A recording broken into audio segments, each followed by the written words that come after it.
Yung cute ng manok, ang liit. Ayan kung tawagin ay bantam kasi maliit. Ang tawag ditong manok, bantam. Cute na oh. Ang cute niya oh. Ang liit-liit niya oh. Ang liit-liit ng manok na to. Ano, maliit lang siya. Yan ang bantam na manok. Yan oh. Maliit lang yan. Ayan ang aking dito sa kapitbahay ko itong na manok na to. Tawagin siya ay bantam. Maliit lang yan. Maliit na manok lang yan, oh. Diba?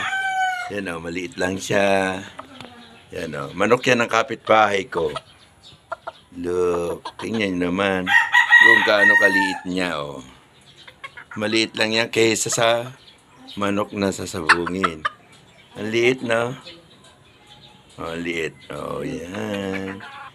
Manok na liit-liit. Ang cute-cute nito. Ang liit-liit niya, no? Yun. Ang liit na talaga, oh.